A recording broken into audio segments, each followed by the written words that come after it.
Welcome to CityWorks, a co-production of the City University of New York School of Labor and Urban Studies and CUNY TV. I'm Laura Flanders. Each month here at CityWorks, we explore the challenges and lived experiences of working people on the job, at home, and in our communities. For centuries, street vendors have been an iconic part of the New York City landscape. Since the 1800s, when push carts operated by immigrants were a common sight on Manhattan's Lower East Side, vendors selling food and merchandise on New York City streets have been a vital part of the city's history. Today, some 23,000 New Yorkers, mostly immigrants, work as street vendors. It's a demanding job, but in recent years, it's gotten even more so, with requests for permits far outpacing supply. Many vendors have risked huge fines for vending without a permit and run-ins with immigration authorities, while others have spent thousands of dollars to rent permits illegally.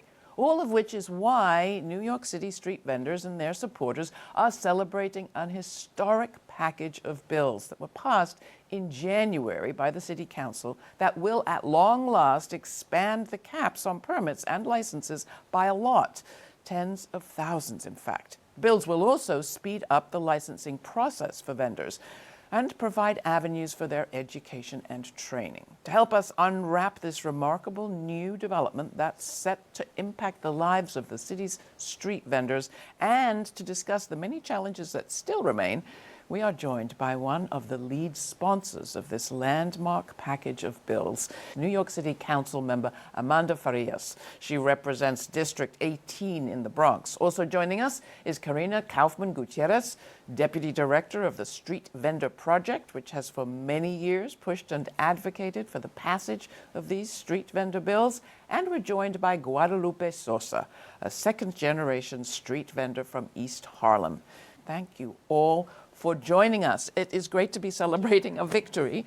I know there's still work to be done. We'll get there. But first off, when we're talking about vendors, who are we talking about? Carina, you want to sort of paint the landscape of the population here? Yeah, so thank you so much for having us all on to talk about this historic victory. When we're talking about street vendors, we're talking about the 23,000 men, women, mothers, fathers, children who are out vending every single day selling food and merchandise from our city streets and sidewalks. You were one of those children, I think, Lupe, yes. right? May I call you Lupe? Yes. Talk about how you grew up and why this is such a big part of your life. How I grew up. I grew up under a street vending cart summer days and on special holidays.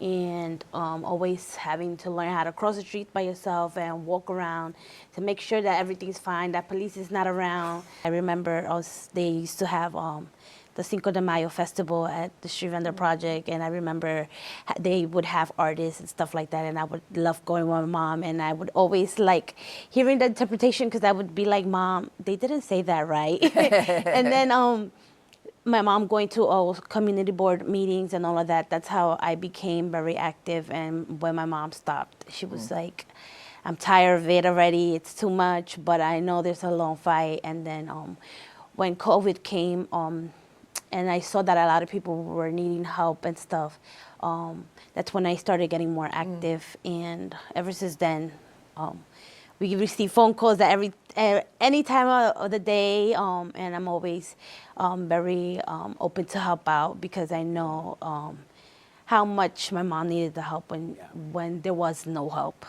And these are people providing affordable meals, affordable products for a city that's increasingly expensive. You've taken this issue on since your very first session, in your very first term in office. Why? Why did you take this up, and how did it come to you? Well, I think, too, from its inception, when we have all the tourism that comes into the city, right? Everyone wants the iconic hot dog or pretzel or New York City, merchandise, and that comes strictly most of the time from walking through our corridors and going to actually perform any interaction with our street vendors. Those are the people that are in our streets, working for our communities throughout all types of weather and holidays to give back to the communities that we want to be thriving. And I think coming into the city council, understanding the core issues that we want to that are facing our communities that we want to tackle together, vending was one that came up both as a priority for myself, but also Councilmember Carina Sanchez, who is another lead sponsor of the bill package, along with a host of other members that are trying to look at the issues facing our communities and how to solve them with real policy that can change the dynamic of both our streets, the dynamic for our small businesses, for our street vendors by getting them licensed, and so on. And so coming into our first session, we knew we had to work together to tackle this issue with Street Vendor Project and make it a priority. And since then, it has been. Now, the council member talked about carrying this through the council. We'll talk more about what that took. But you at the Street Vendor Project were working on this issue long before this generation of council members came into power. How did you define the issues and the problems that you wanted legislation to address? Yeah, so the Street Vendor Project, we're a membership-based organization that functions like a union for street vendors. And our organization is led by leaders like Lupe and our leaders from across the 5 boroughs who come together and say, these are our top needs, right? So we practice democracy within our own organization, and the top needs were voted on by our members. Number 1 being licensing. Number 2 being access to services from a city agency to support businesses to grow. And a vote was taken. The top 4 needs were decided upon. And then from there, we are so lucky to have partners in council who said, we want to hear from street vendors. These are the smallest businesses in our neighborhoods. These are our community members. Let's work together to create change. Now, I live in a place where there are a lot of vendors, and I'm glad they're there. So it's hard to realize how few licenses actually get distributed every year. Talk about what the reality is in terms of licensing. Well, the reality is it takes a lot of years, even decades. As it's like you mentioned, second generation, just my mom. 6 months ago, she got called off the waiting list. When she applied, I was probably still in elementary school. So Wait a minute, she got called off the waiting list for a license for a permit. 6 months ago. 6 months ago, from She's 2 been doing decades this for ago. years. So that just shows you how delayed the process has been and how backed up the system is. So when all of this pass, it's like, like it's a relief for a lot of people. It's a very hopeful thing because they're gonna see that it took time, but eventually I'm gonna get called. But now they're gonna see it took her 20 years, but now it's probably gonna take me either 5 or 10 after this laws came into action, and we fought for this because it wasn't just one person fight. It was hundreds and thousands of people who came to protests, came to meetings, spoke to people to get this passed. And people that operate without licenses are facing fines, increasing the cost of their doing business. But in these particular times, as we see fines or any kind of arrest record have potentially devastating effects for folks who are facing fear around immigration, deportation, detention.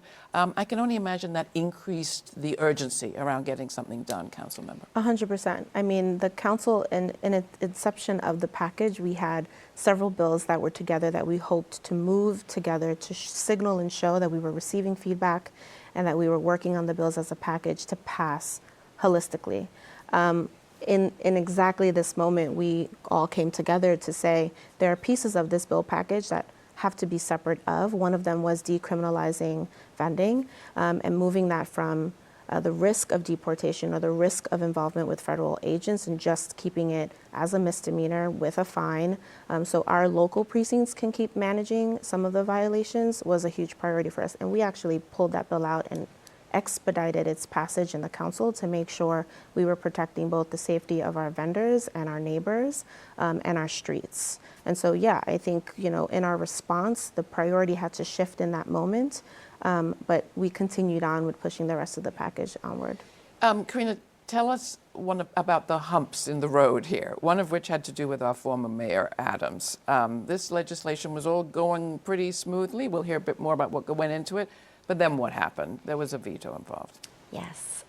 So council passed the bills with supermajority of support, which was very exciting just in the middle of December. And then on December 31st, right before the end of the year, Mayor Eric Adams, on his way out the door, decided to veto the legislation. Thankfully, though, the first priority of the council this year with the new session was to override that veto. And so now we can finally really exhale, know that this is law. These bills have now become law and are about to be implemented. Did not make for a great New Year's Eve, though. You know, I think in this work, there's so many ups and downs that we knew that this was a possibility coming in. That's why we've worked so hard to achieve a supermajority, right? You need 26 council members to pass a bill, but 34 to have a supermajority. And we fought and worked very closely with council members to have that from the initial vote. Yeah. And that 34 makes it veto proof. And I think that's like the core part of this. The work that we put in to make sure we had 34 yeses that would stay beyond whether or not we got a veto, like that was a part of our conversations with members.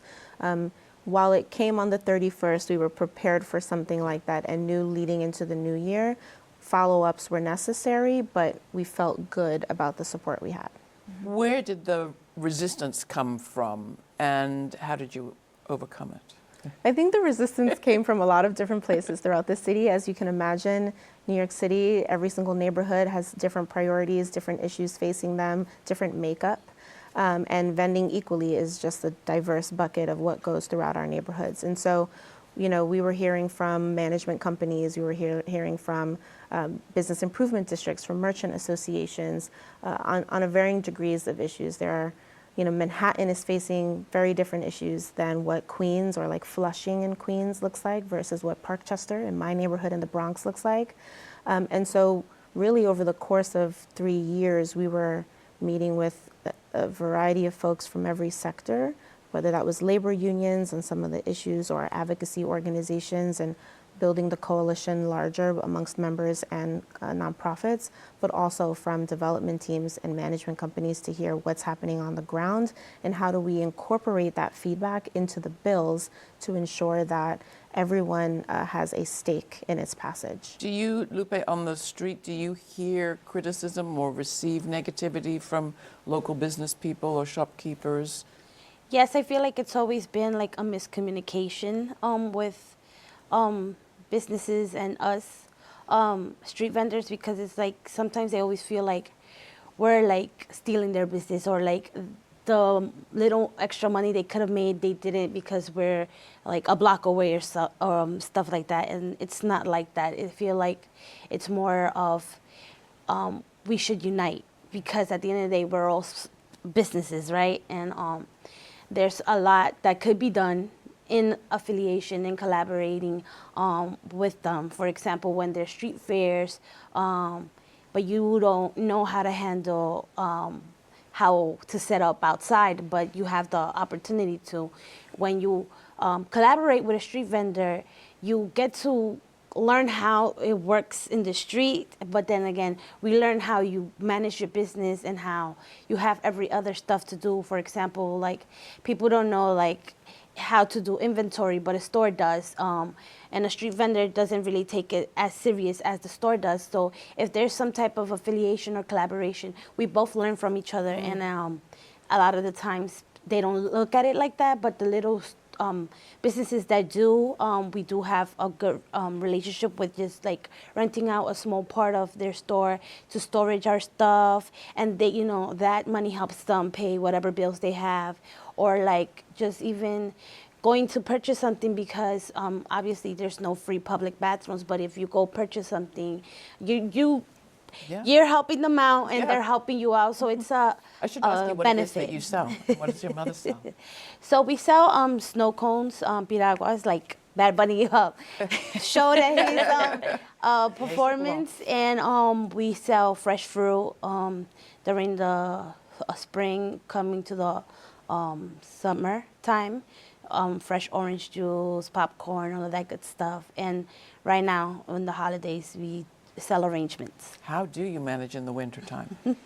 So we have to work overtime, like I was saying earlier, to, you know, try to make it past winter, because there's actually no benefits for us street vendors, but we have to put in the extra work to be able to be home during the times where the weather is not good for us. Addressing vendor vulnerability is another part of the legislative package. What will the package do to help vendors like Lupe who on the street facing the conditions that they do?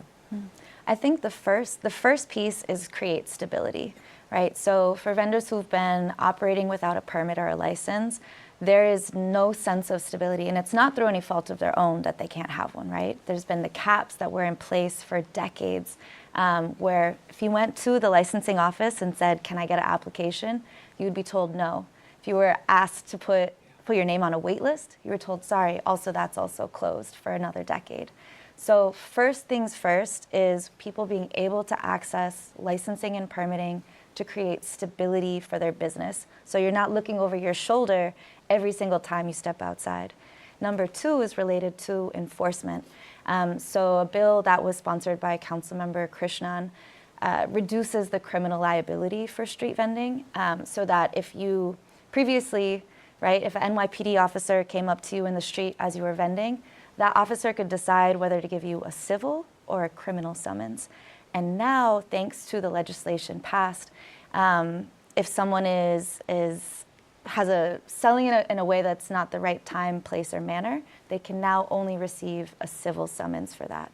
So these are really big steps that will keep street vendors out of criminal court, so that they can be treated just like any other small business. And keep the vendors that we depend on for so many of our needs these days on our streets where we need them and want them. We're going to come back. We're going to take a short break. You are watching CityWorks. Much more ahead.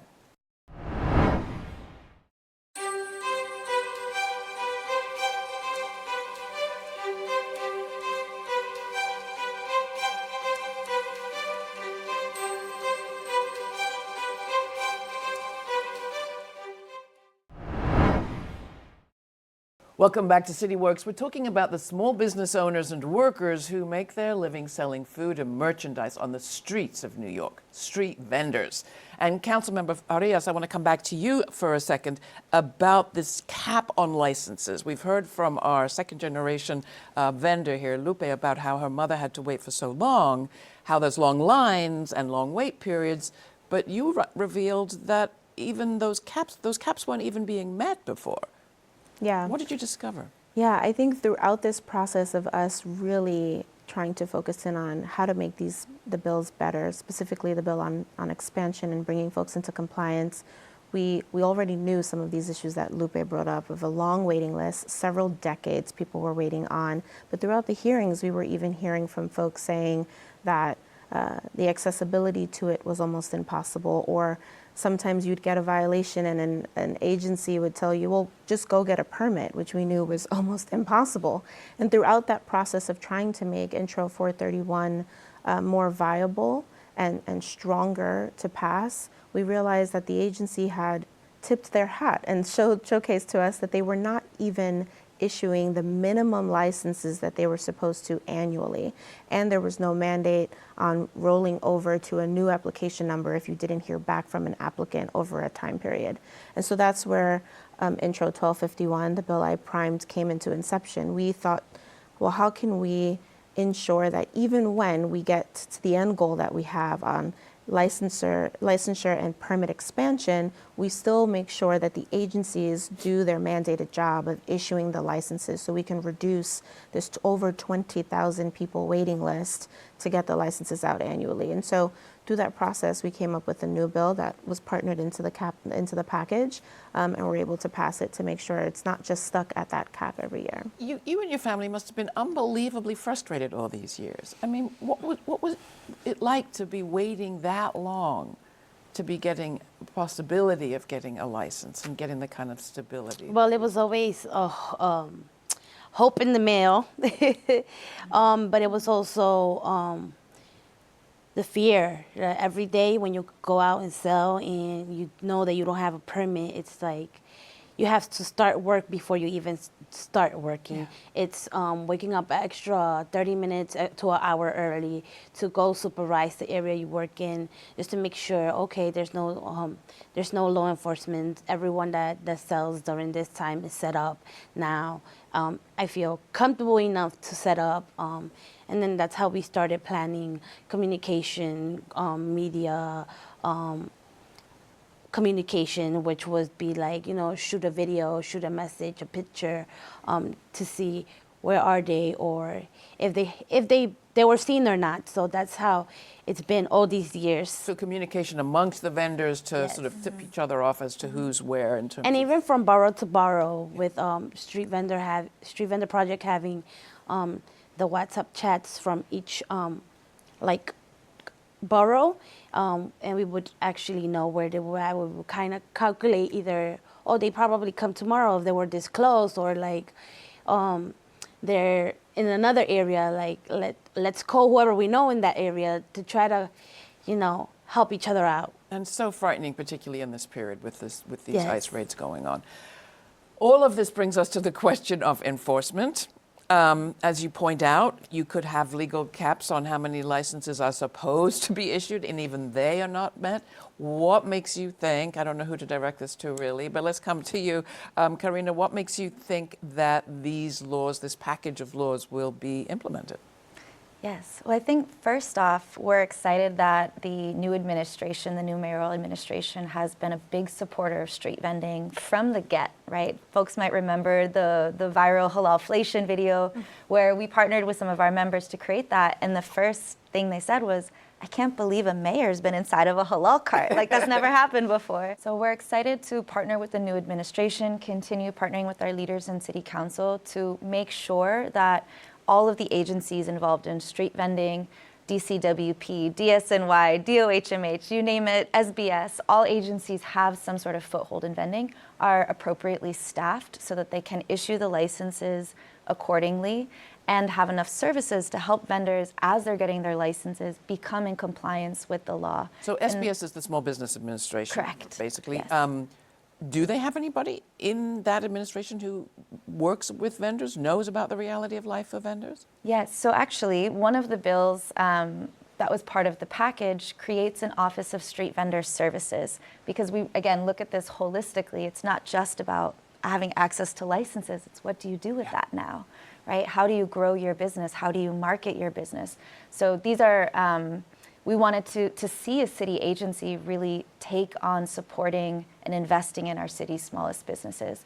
And then as an organization at the Street Vendor Project, we are committed to seeing street vendors actually get these licenses. Licensing has always been the core issue with street vending, where we haven't even been able to build beyond that. And so now thinking about how do we support people with loans and grants to purchase street carts? How do we electrify street vendor carts instead of gas-powered generators?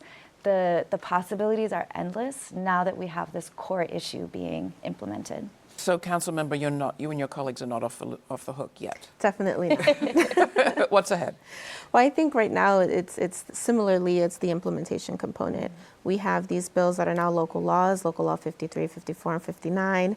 Those are now have to move into their next phase of working with each of the agencies and the administration on how they get implemented within the timelines that we've dictated in the bills.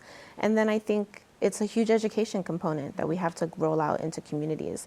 As I mentioned, we had folks that were hesitant partners or partners that need new information on what these bills do, how it's going to work within their corridor, whether they're a business improvement district or just a storefront that wants to understand what their partner on the street that's vending has to be in compliance with and what their role is.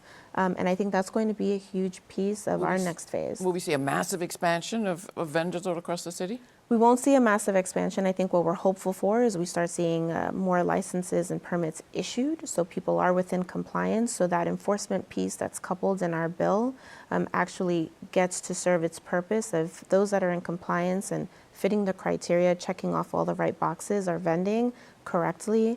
And then those folks that are bad actors and not necessarily selling the product that is supposed to be sellable in the streets, we actually get to enforce that and remove that from our street corridors.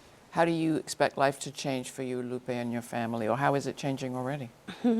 Well, we expect it to change in having a peaceful day at work, and less running around. And more than anything, having our clients knowing that we're going to be there, our customers knowing that we're going to be there, because majority of the time, when enforcement comes, it's like, oh, I'm going outside, I'm going to go, like, it's my day off, I know I'm going to plan, I'm going to do this, that, and I'm going to go, and I'm going to pick up my favorite snow cone or my favorite fruit salad, and then when you show up, we're not there. Why? Because the enforcement. And now it should be easier, and it should be more of, we're going to be there because we have what it takes to be vending properly in the streets and serving the people. Thank you so much for your work and for coming in to tell us about a victory that I know was hard won and is much more to go. But really, I think you all have every right to feel incredibly pleased with what you've accomplished. Thank you. Thank you. Thanks for Thank you telling us having about us. it. Thank you, Councilmember Amanda Farías, Carina Kaufman-Gutierrez, and Guadalupe Sosa. Wonderful speaking with you all. That is it for CityWorks. If you have comments or questions, write to us at cityworks@slu.cuny.edu. And if you like what you just saw, consider making a donation to CUNY TV or to the School of Labor and Urban Studies Foundation at the links below. For CityWorks, I'm Laura Flanders. Thanks for watching.